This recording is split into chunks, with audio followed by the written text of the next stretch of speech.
Toshakhana 2 case बानी PTI और बुशरा बीबी को 13 जुलाई 2024 को गिरफ्तार किया गया। दोनों 37 दिन तक अडियाला जेल में नैब की तहवील में रहे। तफ्तीश मुकम्मल होने के बाद एहतसाब अदालत में रेफरेंस दायर किया गया। सुप्रीम कोर्ट फैसले के बाद केस FIA को मुंतकिल हुआ।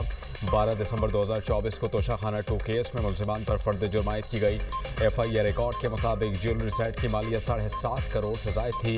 मुलजिमान ने प्राइवेट फर्म से बुल्गारी सेट की कीमत से 65 लाख रुपये लगवाई। ज्वेलरी सेट में नेकलेस, ब्रेसलेट, अंगूठी और एयर रिंग्स शामिल थे।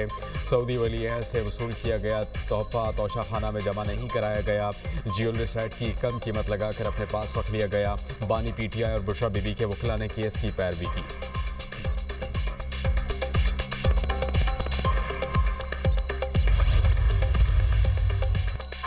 9 मई मुकदमात का मुंतकी अंजाम की जानिब एक और कदम। मजीद 2 केसेस का फैसला हो गया। कलमा चौक कंटेनर जलाने के केस में डॉक्टर यास्मिन राशिद, उमर सरफराज चीमा को 10-10 साल कैद की सज़ा। एजाज चौधरी और मियाँ महमूद रशीद को भी 10-10 साल कैद। मियाँ असलम इकबाल समेत मुकदमे के 12 मुलजिमान इश्तिहारी करार।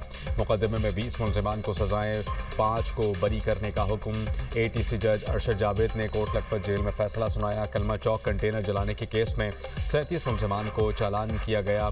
गुलबर्ग में पुलिस गाड़ियां जलाने के केस में भी डॉक्टर यास्मिन राशिद, एजाज चौधरी, मियाँ महमूद रशीद और उमर सरफराज चीमा को 10-10 साल कैद की सज़ा सुनाई गई।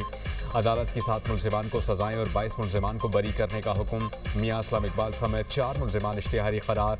गुलबर्ग में गाड़ियां जलाने के केस में 33 मुलजिमान को चालान किया गया। तहरीक इंसाफ के रहनुमाओं को मुसल्लह हुजूम की क़यादत करने का मुजरिम पाया गया। सरकारी गाड़ी में सवार पुलिस एहलकारों पर पत्थर, अंडे, पेट्रोल बम फेंके गए। सजाएं असल मनसूबा साज। बानी पीटीआई की हतमी सजा की जानिब अहम पेशरफ्त।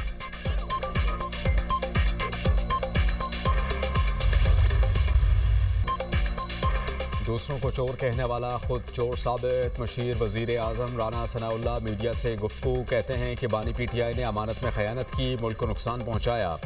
दूसरों को चोर डाकू कहने वाले खुद क्या करते रहे सबके सामने हैं। तोहफे में मिलने वाली घड़ियां दूसरे ममालिक में बेची गईं। तोहफे की घड़ियां दूसरे ममालिक से बरामद हुईं। पीटीआई हुकूमत की नाक़िस पॉलिसियों की वजह से IMF प्रोग्राम में जाना पड़ा। ट्रंप के कहने पर पाक फौज के कहीं नहीं जाएगी। जिम्मेदारी मिली तो पाक फौज फ़लस्तीनी भाइयों की मदद करेगी। अताउल्लाह तारड़ ने कहा कि मुज़ाकरात सियासी मुखालिफ से होते हैं, प्रोपेगेंडा करने वालों से नहीं। पाकिस्तान तहरीक इंसाफ फौजी क़यादत के खिलाफ बयानबाजी और झूठे प्रोपेगेंडे पर माफ़ी मांगे, वरना किसी भी किस्म के कोई मुज़ाकरात नहीं होंगे। वज़ीर इत्तलात की program tonight with Samar Abbas ने गुफ्तगू कहा कि पाकिस्तान तहरीक इंसाफ को माफ़ी आवाम से मांगना होगी, बाहर बैठे लोगों को डिसऑन करना होगा।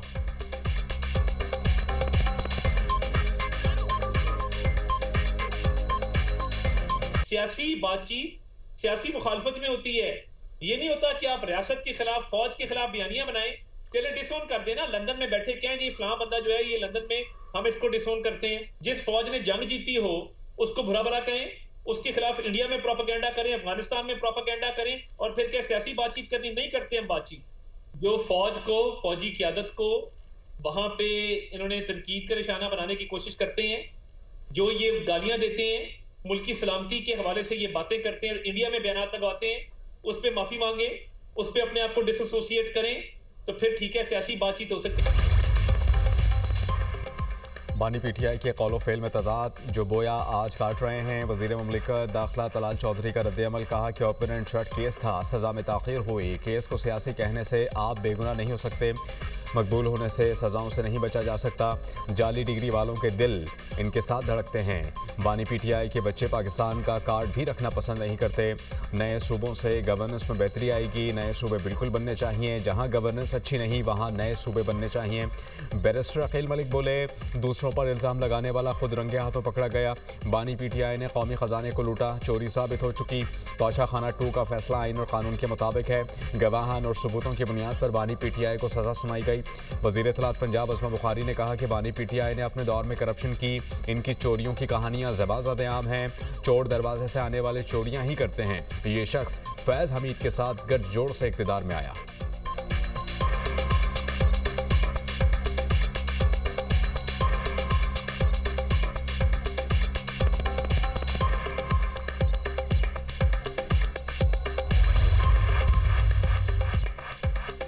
जब आइन से मुतसादिम फैसले आए तो जमहूरियत के लिए खाक दुआ करें। बैरिस्टर गौहर का कौमी कॉन्फ्रेंस से खिताब। कहा कि अदलिया अपना तहफ़्फ़ुज़ ना कर सके तो कानून की अमलदारी कैसे होगी। हम हर चीज़ को बर्दाश्त करते हुए इंतशार की तरफ नहीं गए। उम्मीद है कि हमारा लीडर एक दिन जेल से बाहर निकलेगा। हमने फसादियत को रास्ता नहीं दिया। कुछ ऐसे लोग हैं जो हमारा रास्ता रोक रहे हैं। असद कैसर बोले, बानी पीटीआई के खिलाफ तोशाखाना 2 केस का फैसला बौखलाहट है। अदालतें इंसाफ फराहम नहीं करेंगी तो कौन करेगा।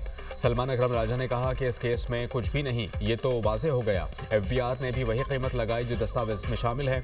ऐसे मुकदमे वादा मुआफ गवाहान की बुनियाद पर चलाए जा रहे हैं। लियाकत बलोच बोले, माजी की गलतियों से सबक सीखते हुए कौमी तरजीहात का तयन होना चाहिए। पुरअमन सियासी जिद्दोजहद की जानिब आगे बढ़ना होगा।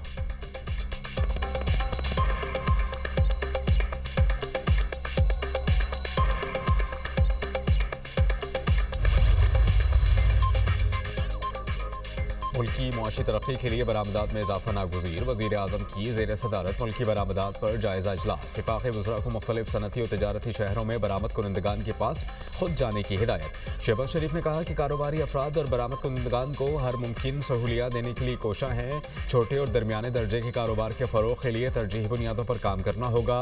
बरामदात के शोबे में वसअत के साथ रोज़गार के मौक़े बढ़ेंगे। इंसानी स्मगलिंग के खात्मे और गैर कानूनी बैरून मुल्क सफ़र के खिलाफ इक़दाम पर जायज़ा इजलास। वज़ीर आज़म की इंसानी स्मगलिंग के खात्मे के लिए मुतल्लिका इदारों की काविशों की पजीराई। कहा, टेक्नोलॉजी का भरपूर इस्तेमाल वक्त की अहम ज़रूरत है। वज़ीर दाखिला का खुद एयरपोर्ट्स पर जाकर सूरत हाल का जायज़ा लेना लायक तहसीन है। ख्याल रखा जाए कि मोतबर सफरी दस्तावेज़ात रखने वाले मुसाफिर मुतासिर न हों। करप्ट अनासिर के खिलाफ सख्त कार्रवाई की जाए।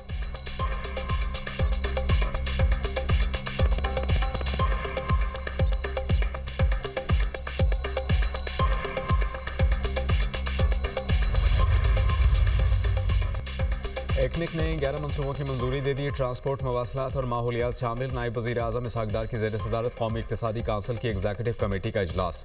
दासू हाइड्रो पावर प्रोजेक्ट के नज़रसानी शुदा PC1 की भी मंजूरी। एक्निक ने इंजीनियर्स की ट्रेनिंग के लिए पॉलिसी पेपर्स की भी मंजूरी दे दी।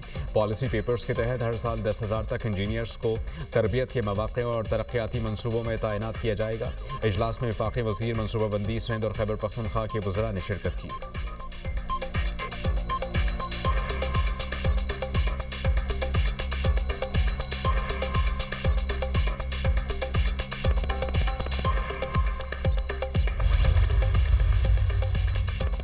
पाकिस्तान और तुर्की की दोस्ती ता क़यामत जारी रहेगी। तुर्क सदर रजब तैयब एर्दोगान का तकरीब से खिताब। कहा कि पाक तुर्क दोस्ती मज़ीद फ़रोग़ पाएगी और मजबूत होगी। पाकिस्तान नेवी को PNS खैबर फराहम कर रहे हैं। PNS खैबर ने तमाम आजमाइशी मराहिल कामयाबी से मुकम्मल कर लिए हैं। PNS बदर 2026 के अख्तिताम तक पाकिस्तान को मुहैया कर दिया जाएगा। PNS तारीख 2027 की पहली छमाही में पाकिस्तान को फराहम करेंगे। तुर्की जंगी तैयारे बनाने वाले 10 ममालिक में शामिल हैं।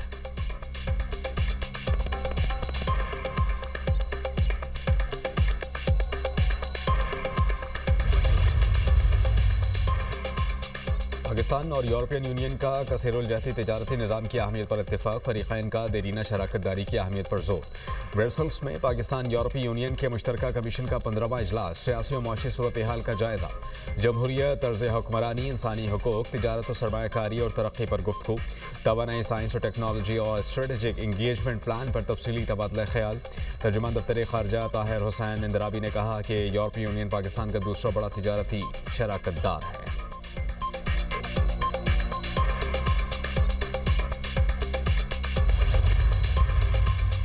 फारूक सत्तार फिर पीपल्स पार्टी की सूबाई हुकूमत पर बरस पड़े। तकरीब से खिताब में कहा कि भत्ताखोरी ने एक बार फिर ढिठाई के साथ सर उठाया है। ताजरों को बैरून मुल्क से कॉल्स और भत्ते की पर्चियां आ रही हैं। ताजरों से करोड़ों रुपए का भत्ता मांगा जा रहा है। बिल्डर्स का मुकम्मल रिकॉर्ड भत्ताखोरों के पास है। ताजरों और बिल्डर्स की जानों को खतरा है। कराची का अमन व अमान तबाह किया जा रहा है।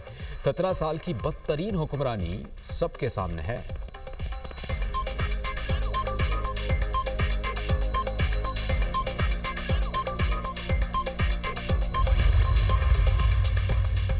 कराची में बिल्डर से भत्ता वसूली के वाक़यात। पुलिस ने रिपोर्ट तैयार कर ली।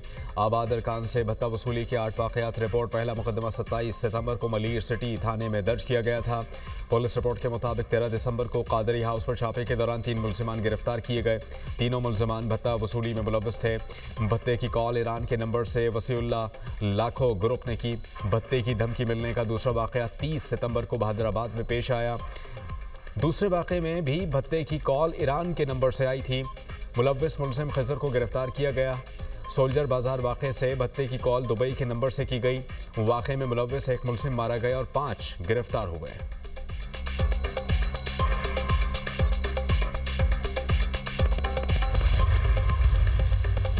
एबटाबाद में दिलखराश वाक़या। कागान कॉलोनी में बाप ने जहर देकर 3 बच्चों की जान ले ली। 33 साल काशिफ की बीवी की जान लेने और खुदकुशी की भी कोशिश। मियाँ बीवी की हालत तशवीशनाक, अस्पताल मुंतकिल। जाबाहक बच्चों में 9 माह का शहराम, 3 साल का आयजल और 6 साल का गाजियान शामिल। काशिफ सवाती का अहलिया पर बहिमाना तशद्दुद।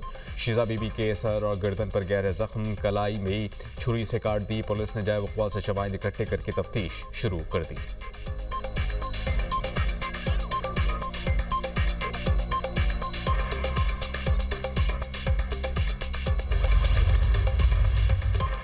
बलूचिस्तान में मौसम सरमा की पहली बारिश। कोयटा और चमन में बादल बरस पड़े। सर्दी की शिद्दत में इजाफा। ज़ियारत, तुरबत, हरनाई, मूसा खैल में वक्फे वक्फे से बारिश।